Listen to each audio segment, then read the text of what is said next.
ರಾಜ್ಯದ ಹಲವೆಡೆ ಜಿಟಿ ಜಿಟಿ ಮಳೆ ಸುರಿಯುತ್ತಿದ್ರೆ ಮತ್ತೆ ಕೆಲವೆಡೆ ವರುಣ ಅಬ್ಬರಿಸಿದ್ದಾನೆ. ನೆರೆಯ ರಾಜ್ಯಗಳಾದ ತಮಿಳುನಾಡು, ಆಂಧ್ರಪ್ರದೇಶದ ಕರಾವಳಿ ಭಾಗದಲ್ಲಿ ಫಂಗಲ್ ಅಬ್ಬರಿಸಿ ಹೈರಾಣಾಗ್ಸಿದ್ರೆ ಇತ್ತ ಬೆಂಗಳೂರಿನಲ್ಲಿ ಸೈಲೆಂಟ್ ಆಗಿ ಕಾಟ ಕೊಡ್ತಿದೆ. 2 ದಿನದಿಂದ ಬಿಸಿಲು ಕಾಣದ ಸಿಲಿಕಾನ್ ಸಿಟಿ ಜನರಿಗೆ ಮತ್ತಷ್ಟು ಮಳೆಯ ಕಾಟ ಎದುರಾಗಲಿದ್ದು, ಮುಂದಿನ 2-3 ದಿನ ಇದೇ ಪರಿಸ್ಥಿತಿ ಮುಂದುವರಿಯುವ ಸಾಧ್ಯತೆ ಇದೆ. ಹೌದು, ಚಂಡಮಾರುತದ ಎಫೆಕ್ಟ್ ಮುಂದಿನ 3-4 ದಿನ ರಾಜ್ಯ ರಾಜಧಾನಿ ಸೇರಿದಂತೆ ದಕ್ಷಿಣ ಒಳನಾಡು ಜಿಲ್ಲೆಗಳಲ್ಲಿ ಪರಿಣಾಮ ಬೀರುವ ಸಾಧ್ಯತೆ ಇದೆ. ದಕ್ಷಿಣ ಒಳನಾಡಿನ ಹಲವೆಡೆ ಮಳೆಯಾಗುತ್ತಿದೆ.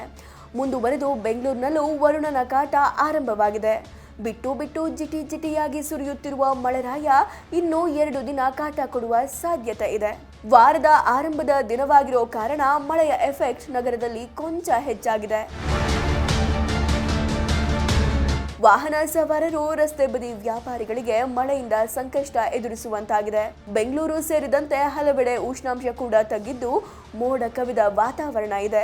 ಜೊತೆಗೆ ಚುಮು ಚಳಿ ಮತ್ತು ಶೀತಗಾಳಿ ಕೂಡ ಜೋರಾಗ್ತಾ ಇದೆ ಎಂದು ಹವಾಮಾನ ಇಲಾಖೆ ಎಚ್ಚರಿಕೆ ನೀಡಿದೆ. ಫಂಗಲ್ ಎಫೆಕ್ಟ್ ಬೆಂಗಳೂರು ಹೊರತುಪಡಿಸಿ ದಕ್ಷಿಣ ಒಳನಾಡು ಜಿಲ್ಲೆಗಳಿಗೂ ತಟ್ಟಲಿದೆ. ಚಾಮರಾಜನಗರ, ಮೈಸೂರು, ಕೊಡಗು, ರಾಮನಗರ ಜಿಲ್ಲೆಗಳಿಗಿಂದು ಆರೆಂಜ್ ಅಲರ್ಟ್ ನೀಡಲಾಗಿದೆ. ಜಿಲ್ಲೆಗಳ ಹಲವೆಡೆ ಗುಡುಗು ಮಿಂಚು ಸಹಿತ ಜೋರು ಮಳೆಯಾಗುವ ಸಾಧ್ಯತೆ ಇದೆ.